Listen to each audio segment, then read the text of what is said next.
Hello students, welcome to Rao's Competitive Academy, useful for UPSC, APPSC, Group 1, Group 2 and Group 4. So junior assistant cum computer assistant, SSC, railways ఇలా అన్ని తరహా పోటీ పరీక్షలకు ఉపయోగపడే విధంగా interesting videos చేయడం జరుగుతుంది. Friends, top 30 Indian economy concepts మనం టేకప్ చేస్తూ వస్తున్నాం. సో దీంట్లో భాగంగా టుడే డే 4.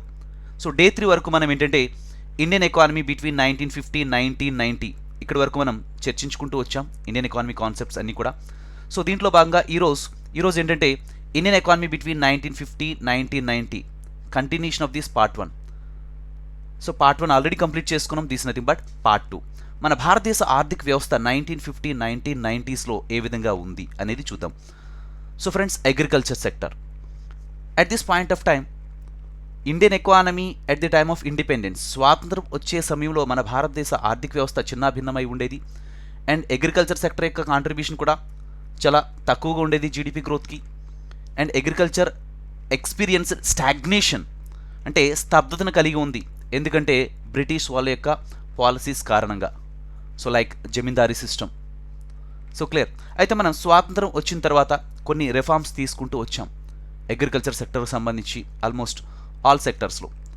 So clear. అయితే మరి 1950 to 1990 మధ్యలో ఉన్నటువంటి ఇక్కడ ఇండస్ట్రియల్ పాలసీస్ ఏంటి, ఈ ఆస్పెక్ట్స్ అన్నీ కూడా మనం స్టెప్ బై స్టెప్ మాట్లాడుకుంటూ ముందుకు వెళ్తాం. మరి agriculture sector at this point of time చూడండి. So neither growth Nar equity during colonial period, I told you. British పాలనలో అగ్రికల్చర్ సెక్టర్ యొక్క గ్రోత్ ఏమీ లేదు. Neither growth Nar equity during the colonial period, అంటే బ్రిటిష్ వాళ్ళ యొక్క పరిపాలనలో. I told you the reasons like zamindari system. అయితే మరి చూడండి, policy makers of independent India, మనకి స్వాతంత్రం వచ్చిన తర్వాత so policy makers of independent India addressed these issues through the land reforms and promoting high yield variety seeds. Friends, ఇక్కడ చూడండి, ఎందుకంటే బ్రిటిషర్స్ వాళ్ళు ప్లాంటేషన్ అగ్రికల్చర్ని ప్రమోట్ చేస్తూ వచ్చారు. ప్లాంటేషన్ అగ్రికల్చర్ని, ఫుడ్ క్రాప్స్ని వాళ్ళు ప్రమోట్ చేస్తూ వచ్చారంటే ఫుడ్ క్రాప్స్ని వాళ్ళు ప్రమోట్ చేస్తూ రాలేదండి. దాని ద్వారా రైతులు ఏంటంటే ఆకలితో అలమటిస్తూ కూడా ఈ plantation agriculture like tea, coffee plantations వాళ్ళు ప్రాక్టీస్ చేస్తూ వచ్చారు. రైతులు ఆకలితో అలమటిస్తూ ప్లాంటేషన్ అగ్రికల్చర్ని చేయాల్సినటువంటి పరిస్థితి, ఎందుకంటే ఈ కొలోనియల్ రూలర్స్ ఈ విధంగా పాలసీ ఫార్ములేషన్ చేస్తూ వచ్చారు. They promoted plantation agriculture instead of promoting food crops. అందుకనే తీవ్రమైనటువంటి ఆహార కొరత ఏర్పడింది. మనకు స్వాతంత్రం వచ్చిన తర్వాత policy makers of independent India addressed these issues through land reforms. చూడండి, పర్టికులర్లీ జమీందారీ సిస్టమ్, ఎందుకంటే ల్యాండ్ అంతా కూడా కొంతమంది చేతిలో మాత్రమే కేంద్రీకృతమై ఉండేది, ల్యాండ్ లార్డ్స్ చేతిలో కేంద్రీకృతమై ఉండేదన్నమాట. సో వీటిలో రిఫార్మ్స్ తీసుకుంటూ వచ్చాం మనం. And promoting high yield variety seeds also to overcome these shortage of food. Friends, ఎందుకంటే ఫుడ్ క్రాప్స్ అనమాట లేవు, పండించట్లేదు, ఎంతసేపు ప్లాంటేషన్ అగ్రికల్చర్. ఇక్కడ ఆహార కొరతను మనం అధిగమించాలి. కాబట్టి వెన్ ఇండియా గాట్ ఇండిపెండెన్స్, ఈ విధంగా మనం అగ్రికల్చర్ పాలసీని ఫార్ములేట్ చేస్తూ రావడం జరిగిందనమాట. క్లియర్. నౌ ల్యాండ్ రిఫార్మ్స్, ఏ విధంగా మనం భూ సంస్కరణలు చేస్తూ వచ్చాం. They refer to change in the ownership of land holdings. ఇప్పుడు ల్యాండ్ అంతా కూడా ఎవరి చేతుల్లో కేంద్రీకృతమై ఉందంటే ఇక్కడ ల్యాండ్ లార్డ్స్ చేతిలో కేంద్రీకృతమై ఉందన్నమాట. పర్టికులర్లీ జమీందారీ సిస్టమ్ అనమాట. జమీందారీ సిస్టంలో ఏం చేసేవాళ్ళంటే వీళ్ళు చూడండి, బ్రిటిషర్స్ అనమాట ల్యాండ్ లార్డ్స్కి వాళ్ళు ల్యాండ్ లార్డ్స్ మీద స్ట్రెస్ ఇచ్చేవాళ్ళు. మీరు ఇన్ టైంలో రైతుల నుంచి తప్పనిసరిగా రెంట్ని అయితే కలెక్ట్ చేయాలి, లేకపోతే మీకు ల్యాండ్ మీద ఉన్నటువంటి ఓనర్షిప్ రైట్స్ కూడా అన్నీ కూడా తీసేస్తామని చెప్పేసి ల్యాండ్ లార్డ్స్ని ఈ విధంగా ఈవెన్ అడ్మినిస్ట్రేషన్ కూడా భయపెట్టిస్తూ వచ్చేదన్నమాట. దాని కారణంగా ల్యాండ్ లార్డ్స్ కూడా పీసెంట్స్ మీద ఈ విధంగా తీవ్రంగా కఠినంగా బిహేవ్ చేయాల్సినటువంటి పరిస్థితి వచ్చేదన్నమాట. Clear of you. Even irrespective the crop condition, పంట పండినా పండకపోయినా తప్పనిసరిగా ఇన్ టైంలో రెంట్ పే చేయాలన్నమాట. సో ఎంత తీవ్రమైనటువంటి పరిస్థితి అది. ఈవెన్ పంట పండనప్పుడు కూడా రెంట్ కట్టాలంటే it's not acceptable situation. So clear. అందుకని మనకి when India got independence land reforms మీద మనం కాన్సన్ట్రేట్ చేస్తూ వచ్చాం. So they refer to policy makers of independent India, they refer to change in the ownership of land holdings. Clear. To abolish these intermediaries, so this landlordism, so దీన్ని wipe out చేయాలి. To abolish intermediaries and to make the tillers the owners of land. Friends, ఇక్కడ భూమి దున్నే వాళ్ళని ఇక్కడ దానికి యజమానులుగా చేయాలి అనే ఉద్దేశంతో ఈ విధమైనటువంటి రిఫార్మ్స్ మనం తీసుకుంటూ వచ్చామన్నమాట. నౌ సో ల్యాండ్ సీలింగ్ చూడండి. ల్యాండ్ సీలింగ్ ఏంటంటే ఇక్కడ fixing the maximum size of land which could B owned by an individual. ఒక పర్టికులర్ పర్సన్ ఎంత ఇక్కడ ల్యాండ్ని కలిగి ఉండాలి, మ్యాక్సిమం లిమిట్ అనమాట. ఈ విధంగా మనం ల్యాండ్ రిఫార్మ్స్ని తీసుకుంటూ వచ్చామన్నమాట. ఒక పర్టికులర్ పర్సన్కి ఇక్కడ ఎంత ల్యాండ్ హోల్డింగ్ ఉండాలి, ఇంత మాత్రం ఉండాలి, ఇంతకంటే ఎక్కువ ఉండకూడదు. So clear. So distribution of land among all peasants you can say. So fixing the maximum size of land which could B owned by an individual. ఒక వ్యక్తి ఎంతవరకు ల్యాండ్ని మ్యాక్సిమం ఎంత కలిగి ఉండొచ్చు, ఇవన్నీ కూడా లిమిటేషన్ మనం పెట్టుకుంటూ వచ్చాం. ల్యాండ్ రిఫార్మ్స్ అన్నమాట, భూ సంస్కరణ చేస్తూ వచ్చాం. సో దీనికి ఆబ్జెక్టివిటీ ఏంటి, ల్యాండ్ సీలింగ్ యొక్క ఆబ్జెక్టివిటీ ఏంటి అని అంటే to reduce the concentration of land ownership in a few hands. ఈ ల్యాండ్ ఓనర్షిప్ అనేది కొంతమంది చేతిలో మాత్రం ఉండిపోకుండా సో మిగతా వాళ్ళందరికీ డిస్ట్రిబ్యూట్ చేసే విధంగా ఈ ఏంటంటే ఈ భూ సంస్కరణ చేస్తూ రావడం అనమాట. Its main objectivity to reduce the concentration of land ownership in a few hands. కొంతమంది చేతుల్లో మాత్రమే, like landlords, zamindari system I told you. So కాబట్టి ల్యాండ్ లార్డ్స్ చేతుల్లో మాత్రమే ఈ భూమి అంతా కూడా కేంద్రీకృతమై ఉండే విధంగా కాకుండా సో పీసెంట్స్ అనమాట, సో భూమి దున్నే వాళ్ళకి ఏంటంటే ఇక్కడ ఓనర్షిప్ రైట్స్ ఇస్తూ రావడం. Clear all of you. చూడండి ఇక్కడ Kerala, west Bengal have commitment to the policy of land to tillers. ఈ విధంగా భూమి దున్నే వాళ్ళకి ఇక్కడ హక్కు రావడం, భూమి దున్నే వాళ్ళకి ఇక్కడ ల్యాండ్ రైట్స్ రావడం, ఓనర్షిప్ రైట్స్ రావడం. సో ఈ పాలసీని, ల్యాండ్ సీలింగ్ పాలసీని so Kerala, west Bengal have commitment, వాళ్ళు బాగా ఇంప్లిమెంట్ చేస్తూ వచ్చారు when India got independence.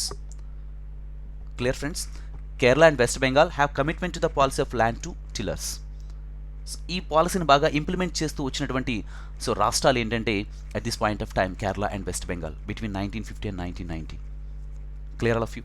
Now so green revolution friends, third 5 year ప్లాన్లో మనం దేనికి ప్రాధాన్యత ఇస్తూ వచ్చామంటే so green revolution, new initiative, introduction of these high yield variety seeds. ఇక్కడ ఎందుకంటే చూడ మనకి ఫుడ్ షార్టేజ్ కూడా బాగా ఉండేది. ఫుడ్ షార్టేజ్ ఎందుకంటే బ్రిటిషర్స్ ఎప్పుడు వాళ్ళు ప్లాంటేషన్ అగ్రికల్చర్ని ప్రమోట్ చేస్తూ వచ్చారు కానీ ఫుడ్ క్రాప్స్ని ప్రమోట్ చేస్తూ రాలేదు. లైక్ రైస్ కానీ సో వీట్ కల్టివేషన్ కానీ సో వీటిని వాళ్ళు ప్రమోట్ చేస్తూ రాలేదు. They use to promote only plantation agriculture, like so coffee, tea plantations, వీటిని ప్రమోట్ చేస్తూ వచ్చారు. ఈ పంటలనే వాళ్ళు ప్రమోట్ చేస్తూ వచ్చారండి. అయితే మరి చూడండి, so when India got independence, at the time of independence 75% of the country's population was dependent on agriculture. Even ఈరోజు కూడా ఏంటంటే 60% of the people of India still depending on agriculture. Agriculture is their main livelihood. మనకి స్వాతంత్రం వచ్చేటప్పటికి కూడా at the time of independence 75% of the country's population was dependent on agriculture. వ్యవసాయం మీదే ఆధారపడి జీవిస్తూ వచ్చేవారు. Clear. And productivity in agriculture sector was very low friends. At this point of time మనకి స్వాతంత్రం వచ్చే సమయానికి so productivity in agriculture sector was also very low because of the use of old technology, outdated టెక్నాలజీని వాడడం, and absence of required infrastructure and irrigation facilities ప్రాపర్గా లేకపోవడం, infrastructure facilities, కనీస వసతులు కూడా ఇక్కడ లేకపోవడం, మౌలిక సదుపాయాలు కూడా లేకపోవడం సో అగ్రికల్చర్లో. సో క్లియర్ ఫ్రెండ్స్, ఇవన్నీ కూడా so why stagnation agriculture. And ఈ టైమింగ్లో కూడా అగ్రికల్చర్ సెక్టర్ కూడా ఈవెన్ ఫుడ్ క్రాప్స్ మనం మనం ఇక్కడ పండించుకుంటూ రాలేకపోయే వాళ్ళం. కారణం ఏంటంటే బ్రిటిష్ వాళ్ళ యొక్క పాలసీస్ కారణంగా. అయితే 1 by 1 ఇవన్నీ కూడా మనం ఈ పాలసీస్ అన్ని కూడా ఫార్ములేట్ చేస్తూ వస్తున్నాం. సో అగ్రికల్చర్లో మంచి అభివృద్ధిని సాధించాలి అనే ఉద్దేశంతో మనం వెన్ ఇండియా గాట్ ఇండిపెండెన్స్ ఈ విధంగా మనం ఏంటంటే పాలసీ ఫార్ములేషన్ చేస్తూ వస్తున్నాం. అయితే ఈ సమయానికి ఏంటంటే ఇవన్నీ కూడా drawbacks with regard to the agriculture sector. So productivity in the agriculture sector was very low because of the use of old technology, outdated technology and absence of required infrastructure also. మౌలిక సదుపాయాలు కూడా agriculture సెక్టార్లో లేకపోవడం. Clear of you. ఎందుకంటే Britishers వాళ్ళు irrigation projects ఏమైనా develop చేస్తూ వచ్చారంటే వాళ్ళు ఎప్పుడు డెవలప్ చేస్తూ రాలేదు. వాళ్ళ అభివృద్ధికి వాళ్ళు పునాదులు వేసుకుంటూ వచ్చారు, కానీ మన ఇండియా యొక్క అభివృద్ధికి వాళ్ళు పాటుపడుతూ వచ్చారంటే పాటుపడలేదు. చూడు ఇక్కడ, so I told you already, stagnation in agriculture during colonial rule was permanently broken by the green revolution. Colonial rule అంటే స్వాతంత్రం వచ్చే సమయానికి ఇక్కడ అగ్రికల్చర్ సెక్టర్లో బాగా స్టాగ్నేషన్ ఉంది, స్తబ్దత ఉంది, ఏమీ అభివృద్ధి లేదు. కొలోనియల్ పాలసీస్ యొక్క అంటే కొలోనియల్ పాలసీస్ కారణంగా. అయితే మనం ఈ విధంగా ల్యాండ్ రిఫార్మ్స్ తీసుకొని రావడం కారణంగా, introduction of these high yield variety seeds వీటిని ఇంట్రడ్యూస్ చేస్తూ రావడం కారణంగా మనకేంటంటే ఈ ఫుడ్ క్రాప్స్లో బాగా షార్టేజ్ ఉండేది, దాన్ని ఓవర్కమ్ చేస్తూ వచ్చామన్నమాట. Stagnation agriculture sector during the colonial rule was permanently broken by the green revolution. హరిత విప్లవాన్ని వచ్చిన తర్వాత ఏంటంటే introduction of these high yield variety seeds వచ్చిన తర్వాత మనం ఫుడ్ క్రాప్స్లో ఉన్నటువంటి షార్టేజ్ని కూడా అధిగమించగలిగాం. So clear friends, all of you. So this nothing but now చూడండి, large increase in the production of food grains by the introduction of these high yield variety seeds. Large increase in the production of food grains by the introduction of these high yield variety seeds, particularly wheat and rice. Clear? Introduction of these high yield variety seeds కారణంగా మనం ఏంటంటే ఈ food క్రాప్స్లో ఉన్నటువంటి షార్టేజ్ని అధిగమించగలిగాం. చూడండి ఇక్కడ, first phase of green revolution mid 1960s 1970sలో పంజాబ్, తమిళనాడు అండ్ ఆంధ్రప్రదేశ్ ఈ రాష్ట్రాల్లో బాగా మనకి ఏంటంటే హరిత విప్లవం యొక్క ప్రభావం ఎక్కువగా ఉందన్నమాట. First phase of green revolution mid 1960s 70sలో Punjab, Tamil Nadu, Andhra Pradesh with regard to this rice wheat cultivation. Food క్రాప్స్ని ఇక్కడ మనం బాగా పండిస్తూ రాగలిగామండి. ఫుడ్ క్రాప్స్లో ఉన్న షార్టేజ్ని మనం అధిగమించగలిగాం. అండ్ చూడండి, second phase of green revolution mid 1970s 80s spread of these high yield variety technology to more number of states, not only to these Punjab, Tamil Nadu, Andhra Pradesh ఈ రాష్ట్రాల్లో మాత్రమే కాకుండా మిగతా రాష్ట్రాలకు కూడా మనం ఏంటంటే స్ప్రెడ్ చేయగలిగాం. So spreading of these high yield variety technology to more number of states and benefited variety of crops. So ఈ కారణంగా ఈ విధంగా ఏంటంటే మనం ఈ గ్రీన్ రెవల్యూషన్ని ఇంట్రడ్యూస్ చేయడం కారణంగా ఫుడ్ క్రాప్స్ ఉన్న షార్టేజ్ని మనం ఈ విధంగా అధిగమిస్తూ వచ్చామన్నమాట.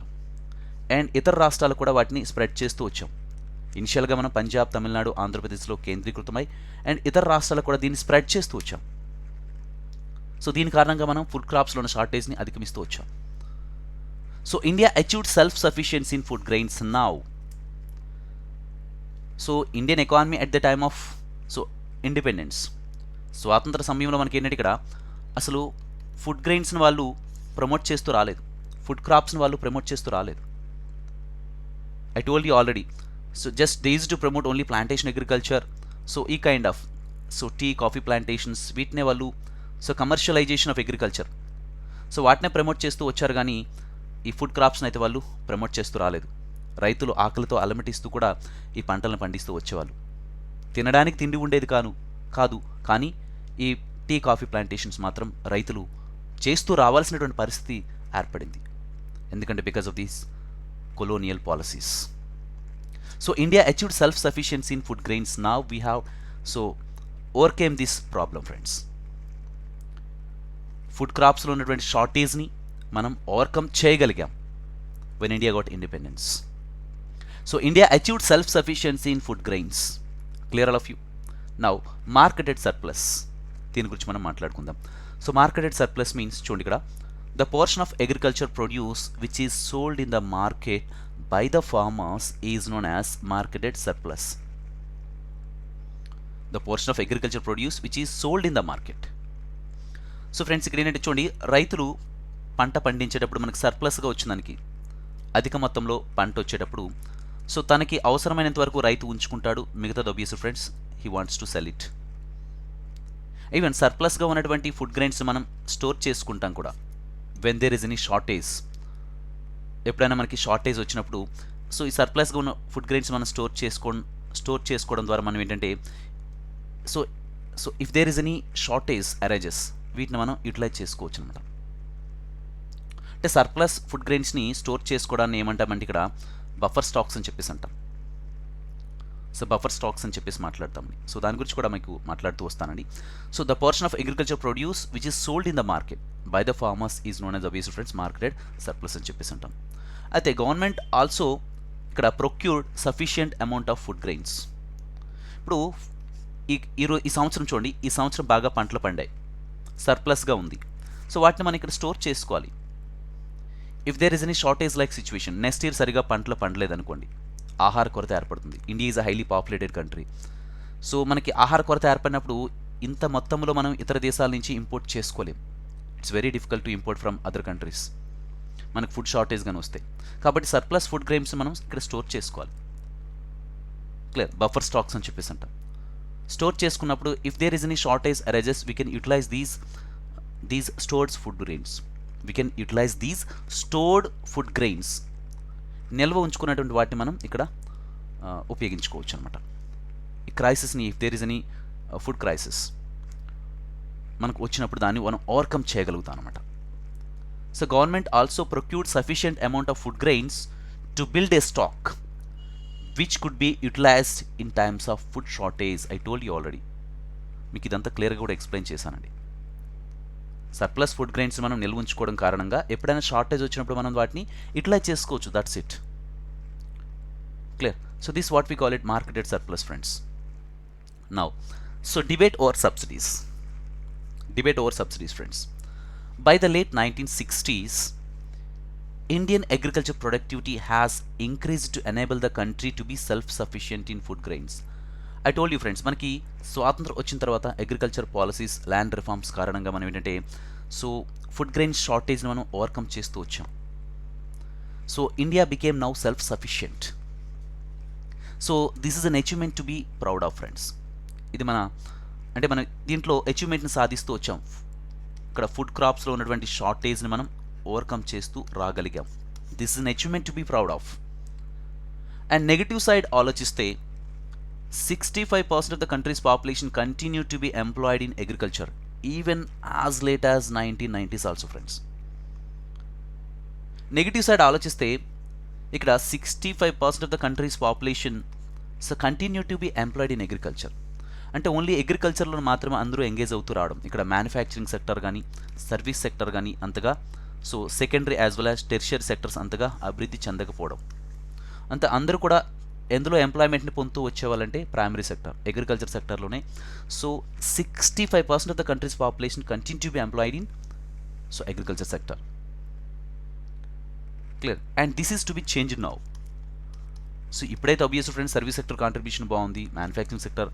So people shifting from this primary to the secondary and secondary to the tertiary sectors. Now tertiary sector contribution to GDP is more now. So clear. Now చూడండి, ఎందుకనంటే ఇక్కడ చూడండి, పీపుల్ అందరూ కూడా 65% of the country's population continue to be employed in agriculture. Because ఇక్కడ manufacturing కానీ, service sector కానీ, so ఈ సెక్టర్స్ అనమాట అబ్జార్బ్ చేసుకునే వాళ్ళు కావు. ఈ సెక్టర్స్ ఏంటంటే ఈ సెక్టర్స్ ఎంప్లాయ్మెంట్ కలిగించేవి కాదండి. దానివల్ల అందరూ కూడా అగ్రికల్చర్లోనే ఉండేవాళ్ళు. మ్యానుఫ్యాక్చరింగ్ సర్వీస్ సెక్టర్ ఎంప్లాయ్మెంట్ని ప్రొవైడ్ చేస్తే, if it started giving employment to the people, particularly manufacturing and service sector, ఇవి ఇవ్వగలిగితే ఆబ్వియస్లీ పీపుల్ అనమాట అగ్రికల్చర్ సెక్టర్లో ఇంక ఉండరు. Maximum they would like to move on from this primary to the secondary to the tertiary sectors. Clear. Now చూడండి, industrial and service sectors did not absorb the people working in agriculture sector. ఎందుకంటే ఇక్కడ అందరూ agriculture సెక్టర్లోనే ఎందుకు కేంద్రీకృతమై ఉన్నారంటే, industrial as well as service sector అనమాట did not absorb the people. ఈ sectors అనమాట ఎంప్లాయ్మెంట్ని కలిగించేవి కాదు. People did not engage in this industrial as well as service sectors. People use to engage in agriculture sector. That is the reason. ఎందుకంటే ఇవి ఎంప్లాయ్మెంట్ని provide చేయలేకపోయేవి, ఇవి బాగా అభివృద్ధి చెంది లేవు. దాని కారణంగా అందరూ ఇందులోనే సో కేంద్రీకృతమై ఉన్నారు. So clear all of you. It is an important failure of our policies followed during 1950s and 1990s. So when India got independence, మన అప్పటి నుంచి ఏంటంటే ఇక్కడ పాలసీస్ ఫార్ములేట్ చేస్తూ వచ్చే క్రమంలో it is an important failure of hour policy makers. What ever the policies formulated at this point of time. So policy paralysis, you can say that. So అగ్రికల్చర్లో obvious friends మనం ఇక్కడ అభివృద్ధిని సాధిస్తూ వచ్చాం, కాదని లేదు. కాకపోతే రిమైనింగ్ సెక్టార్స్లో సో కాంట్రిబ్యూషన్ పెద్దగా లేదు. సో దాని కారణంగా పీపుల్ అందరూ కూడా ఇక్కడే ఎంగేజ్ అవుతూ వచ్చారు.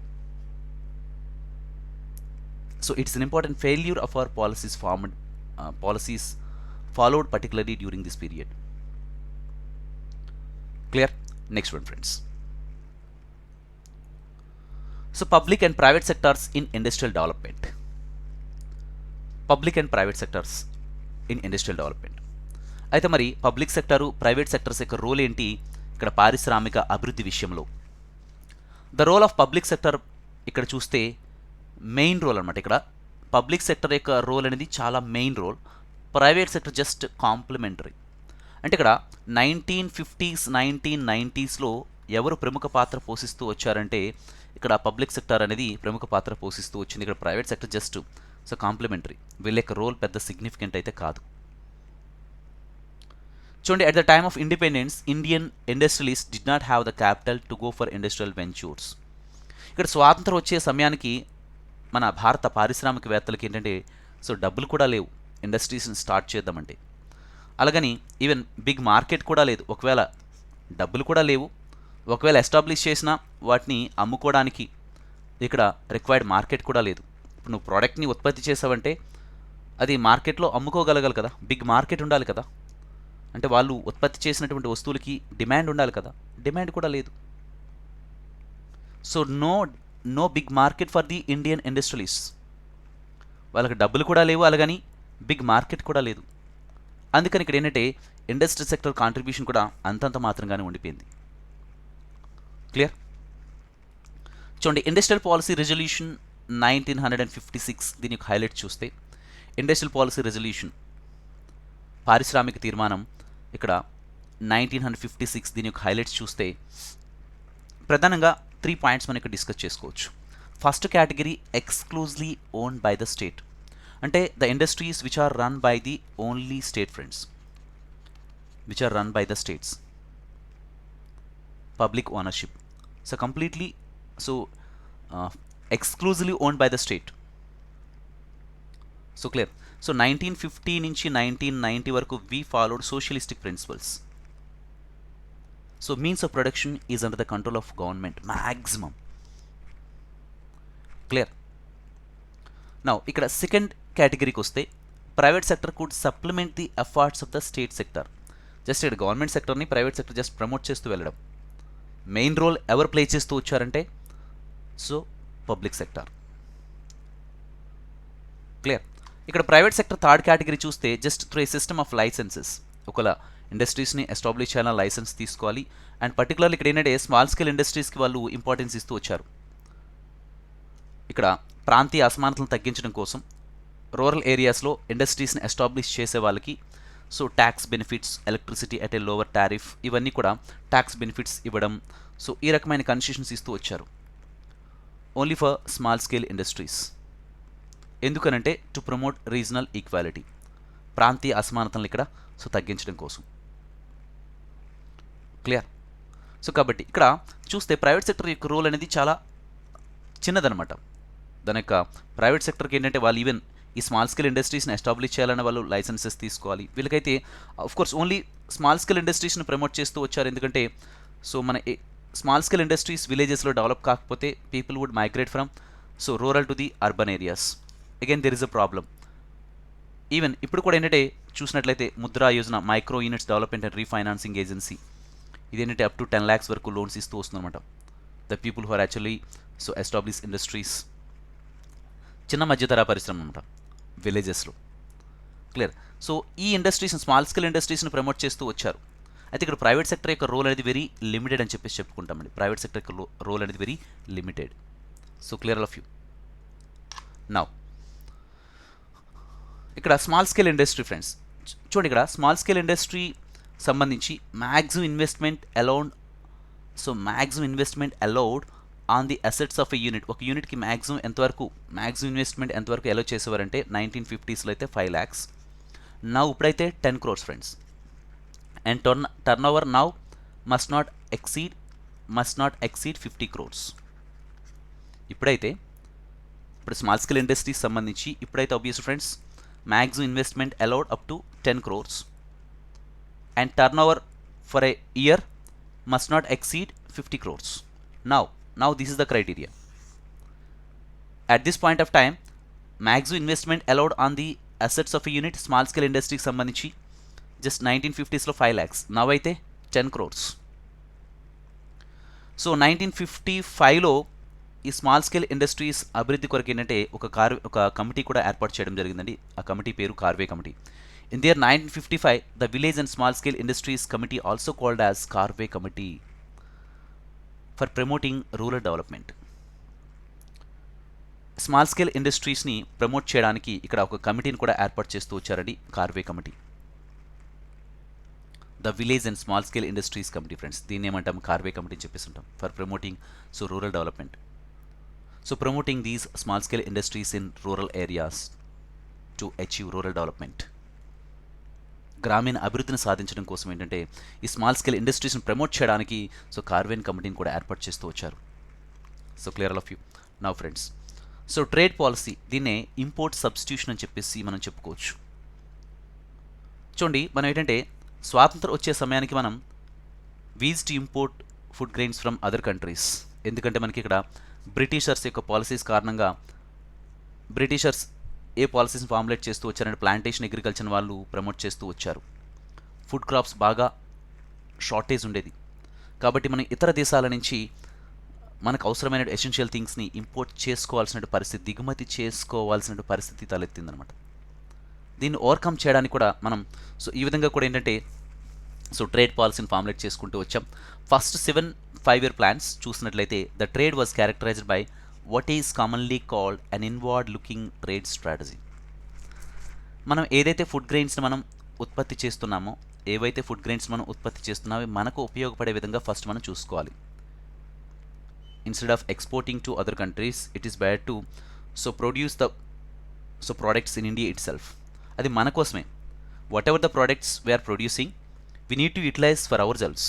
మన కోసం మనం వాటిని ఉపయోగించుకోవాలి. First of all the first 7 5-year plans, the trade was characterized by obvious friends inward looking trade strategy.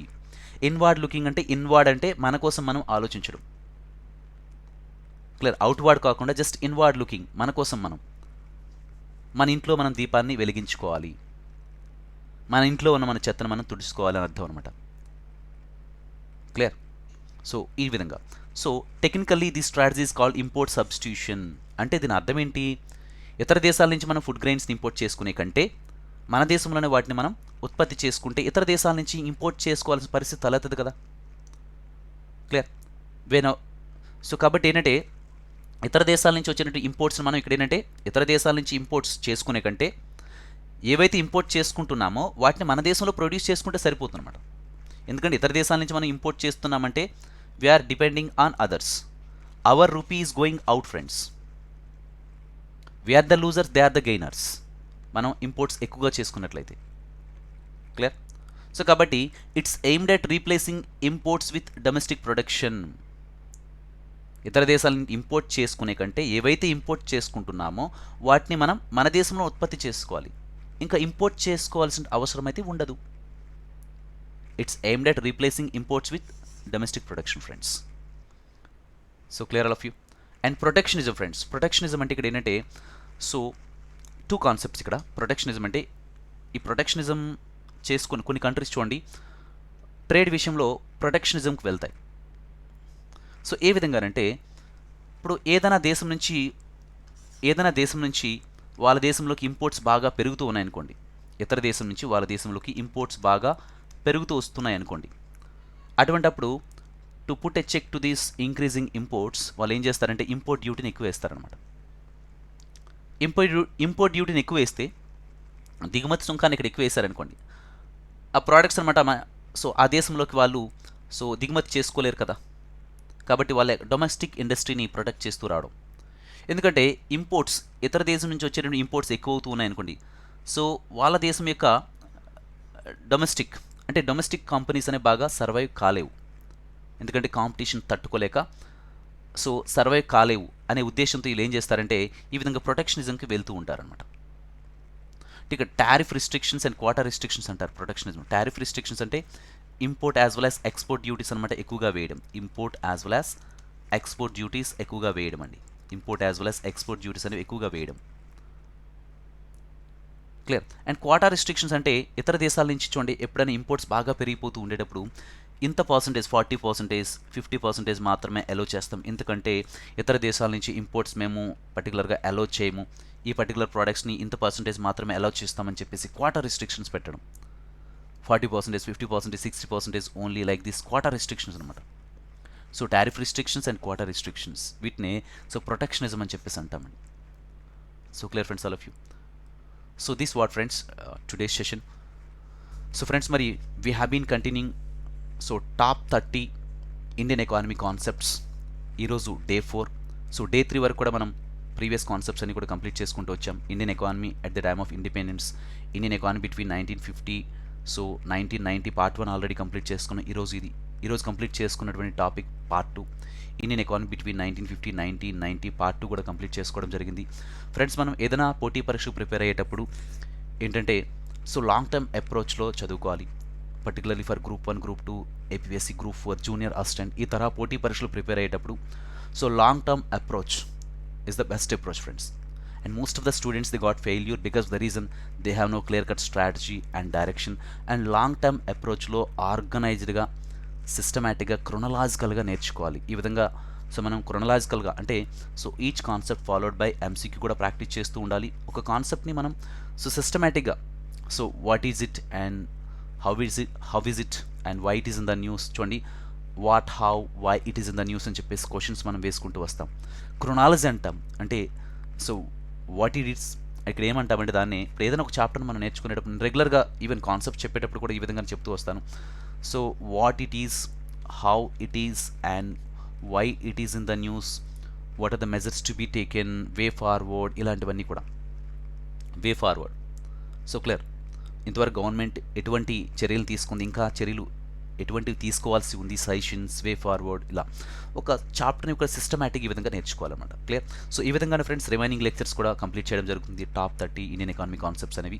So friends మరి మా డిస్కషన్ గారు నచ్చినట్లయితే ఒక చిన్న లైక్ ఇవ్వండి and share the session to your friends and subscribe Rao's competitive academy. Friends ఇక్కడ bell icon మీద ఉంటుంది, బెల్ ఐకాన్ మీద సో క్లిక్ చేసినట్లయితే మీకు నోటిఫికేషన్స్ రెగ్యులర్గా వస్తాయి. So this what friends today session. I hope you enjoyed the session.